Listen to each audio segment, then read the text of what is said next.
Et oui, bonjour, la communauté de coups critiques, c'est encore moi, Pépé, et aujourd'hui, je vous invite à vous envoler avec moi, on s'envole en direction d'un monde imaginaire, ou plutôt, je dirais-je, un pays imaginaire, une île drapée de brouillard et de fumée sur laquelle il y a des sirènes, où vous pourrez vivre des combats à l'épée, des aventures, où vous allez pouvoir être surpris et amusé, mais il faut faire attention de ne pas tomber sur ce gigantesque crocodile à la bouche béante et assez grand qu'il pourrait en avaler un château en entier. Je vous invite à découvrir Le Monde de Peter Pan, écrit, sans fond, adapté de la pièce de théâtre de J.M. Barrie, comme on la connaît, et que vous avez peut-être dû connaître via les différentes adaptations, que ce soit par Walt Disney ou par le film des années 90 avec Robbie Williams. Mais cette fois-ci, je vous invite à découvrir cet univers sous la loupe de Monsieur Andrew Kolb, en fait, qui a sorti un ouvrage qui se nomme Neverland, a Fantasy Role-Playing Setting pour la 5e édition de D&D. Et oui,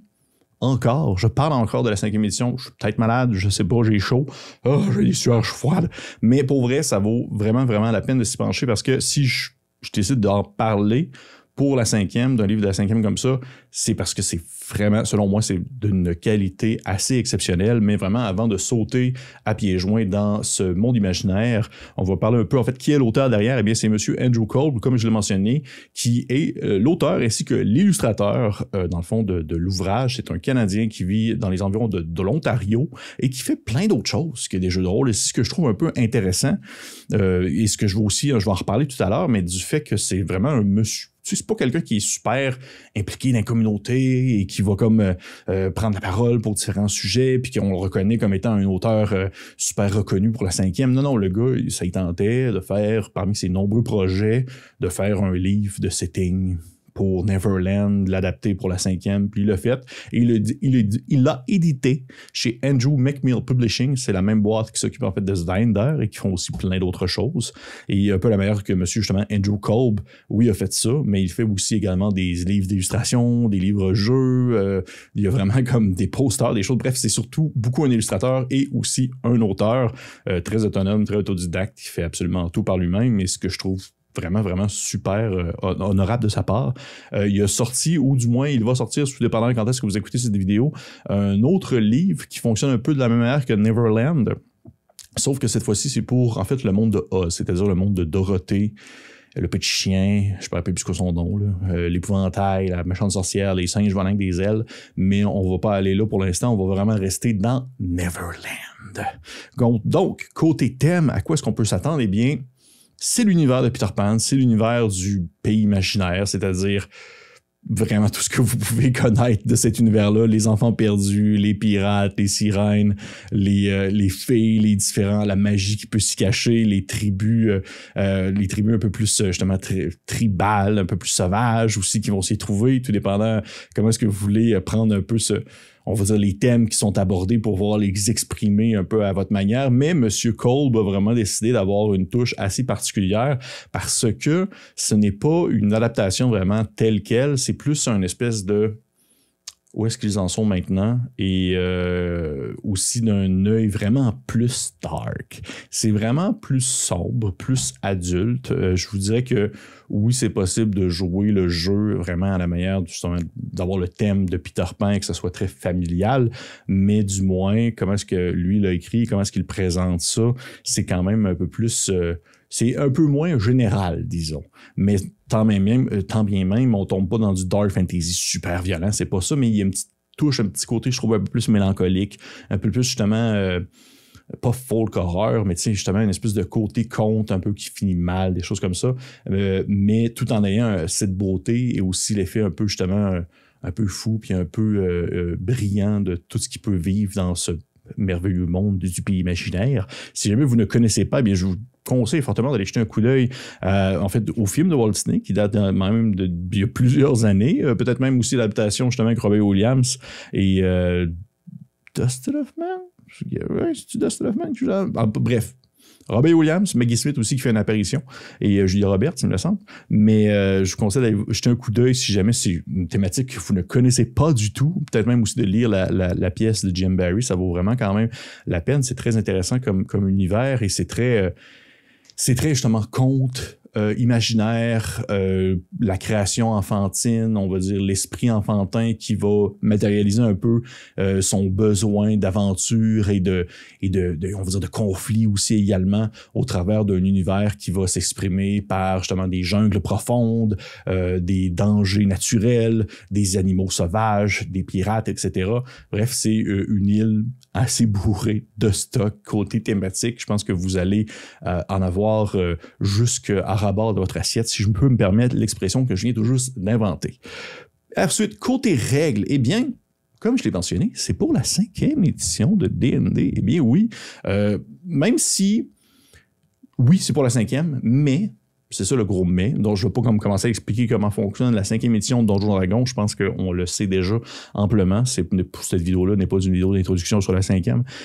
Fait que je ne vais pas commencer à rentrer dans les détails, sauf que c'est quand même important de mentionner qu'il y a un style vraiment OSR qui est quand même assez bien planté dans l'ouvrage, dans le sens que c'est un côté règle, c'est un X-Crawl, comme on en a déjà parlé sur la chaîne, c'est-à-dire que c'est des zones que vous pouvez explorer sur l'île du pays imaginaire et ainsi découvrir un peu qu'est-ce qui se passe dans les différents secteurs avec des différentes rencontres qui sont éparpillées un peu partout dans les zones avec une grande quantité de tables aléatoires pour garder justement l'expérience un peu tout le temps rafraîchissante selon où est-ce que vous allez. Fait que si vous vous déplacez d'une zone à une autre, eh bien, vous n'allez pas vivre la même expérience 2 fois de suite, même si vous repassez sur le même hexagone. Fait qu'il y a vraiment comme une belle rejouabilité qui peut se faire à ce niveau-là. Et il y a justement cette impression très old school qui embarque côté table aléatoire, côté rencontre qui va être quand même un peu, je dirais, débalancée. On s'entend, dépendant à quel niveau vous faites faire affaire avec vos personnages et tout ça. Fait qu'il y a une petite touche que j'apprécie beaucoup à ce niveau-là. Et de ce fait, c'est absolument pas difficile de prendre ce contexte-là, ce setting-là, Neverland, et de l'adapter à la sauce que vous le voulez, que ce soit OSE, que ce soit DCC, ça pourrait bien se faire avec DCC en fait, ou même d'autres jeux de votre préférence, même si à la base c'est pour la 5e édition, ça ne vous devrait pas soit vous rebuter, ou au contraire, ça pourrait vous encourager parce que vous êtes très 5e et tant mieux, mais c'est très, très, très adaptable et ça peut se prendre un peu dans tous les sens et même le faire avec votre propre système maison parce que vous aimiez ou non la 5e, tout ce qui est présenté dans ce livre-là est super utile en termes de table, en termes d'X-Crawl, en termes de possibilités, en termes d'originalité, comment est-ce que c'est écrit, comment est-ce que c'est présenté. Fait que pour ça, ben, je trouve que ça vaut la peine de s'y pencher, même si on ne peut ne pas être friand de la 5e. Et si vous êtes un amateur, eh bien, tant mieux, sautez là-dessus. Je ne sais pas ce que vous attendez à ne pas posséder ce livre-là, surtout au prix qui se vend, parce qu'il se vend du montant très bas. Ben, et voilà. Côté visuel, eh bien, c'est vraiment beau. C'est vraiment juste super beau. Je ne peux pas juste me ressortir un peu, mais il y a une touche, c'est pas du duotone dans le sens qu'il n'y a pas juste 2 couleurs, sauf que par contre, il y a tout le temps il y a les mêmes teintes qui reviennent, plusieurs, on va dire plusieurs verres qui sont pas graduels, je ne sais plus c'est quoi le vrai terme, mais plusieurs variantes de verres qui sont utilisées du vert très pâle au vert très foncé pour pouvoir délimiter certaines zones ou certaines sections, même certains X-Crawl avec des dessins qui vont, on va dire, avoir toujours un peu le même ton, qui vont beaucoup jouer avec l'effet d'ombrage, l'effet justement l'utilisation de 2 couleurs pour représenter, exemple, on va dire quelque chose qui est caché un peu dans l'ombre, mais on peut voir ses traits avec une autre couleur. Et pour vrai, Monsieur Kolb a vraiment un style qui est à lui et c'est super beau. Là, je regarde présentement, je peux pas vous le montrer, peut-être qu'elle va apparaître en fait. Bam! Je sais pas si ça va apparaître là ou plus tôt, mais vous pouvez voir la carte de Neverland avec les différentes zones qui peuvent être explorées. Et c'est pour vrai, il y a un style qui est bien à lui. Il y a un style que je ne vois pas souvent dans des jeux de rôle. Quelque chose qui est très coloré, on s'éloigne beaucoup du noir et blanc, old school, vieille illustration que j'apprécie beaucoup, mais que là, cette fois-ci, on est vraiment dans quelque chose d'autre. Et pour ça, ben, moi, j'apprécie énormément beaucoup. Monsieur Kolb a vraiment un souci du détail à ce niveau-là. Et ça en vient un peu à ma critique personnelle. C'est vraiment, pour moi, c'est vraiment un excellent exemple de qu'est-ce qu'on peut faire soi-même en voulant, dans le fond, explorer les sujets qu'on aime et qu'on voudrait, dans le fond, créer un produit fini qui peut être accessible pour d'autres personnes parce que monsieur Kolb, il ne travaille pas pour Wizards of the Coast. Il a utilisé les règles de la 5e édition parce que il y a OGL qui est respecté. Il y a Open Game License qu'il peut prendre et utiliser comme bon lui semble pour son aventure. Et par le fait même, il utilise aussi Neverland qui n'est pas, en fait, que oui, il possède, il y a peut-être encore certains droits sur certaines choses, mais tout de même, c'est dans le domaine public également. Donc, il a pu, dans le fond, prendre tout ça et faire l'univers qu'il voulait en développant sa propre conception, sa propre idée de qu'est-ce que peut être Neverland, de qu'est-ce que ça peut être l'univers de Peter Pan et d'y donner justement sa touche très personnelle, comme je l'expliquais tantôt, avec quelque chose qui est beaucoup plus sombre, avec quelque chose qui est beaucoup plus, on va dire, un peu moins enfantin, mais sans nécessairement tomber dans le gros drabe.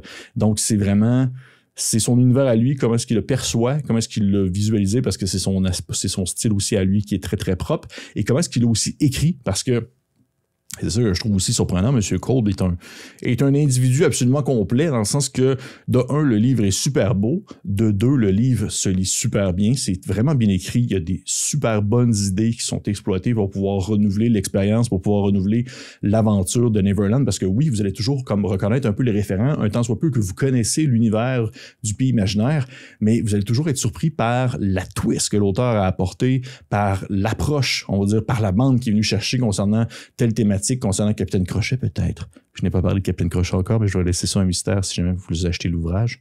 Mais tout simplement pour dire que, justement, il a vraiment été capable de créer un merveilleux cauchemar. On va dire ça comme ça.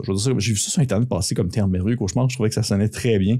Où est-ce que vous allez pouvoir vivre quelque chose que vous connaissez peut-être, mais qui va finalement prendre des formes que vous ne vous y attendiez pas si vous êtes joueur dans le contexte d'une partie qui se déroule dans ce merveilleux livre qui est Neverland. Et comme je le mentionne, aussi comme il l'a écrit, ce n'est pas comme... Il l'a pas écrit à la manière où est-ce que vous dites « Oh, faut vraiment que je prenne la 5e édition, j'ai pas le choix. » Non, vraiment pas. Vraiment, vraiment pas. Il y a plein de choses qui sont écrites de manière neutre dans l'ouvrage, qui peuvent être utilisés comme bon vous semble au système que vous le voulez. Pour ça aussi, je trouve que c'est vraiment super bien pensé, parce que ça fait en sorte que plus de personnes peuvent être intéressées à ton livre, M. Kolb, plus de personnes peuvent dans le fond se l'acheter qui ne sont pas friands de la 5e, mais il y a quand même les personnes de la 5e, les personnes qui sont vendues cette édition-là, qui vont vouloir l'acheter, parce que pour vrai, ce n'est que de la qualité de A à Z.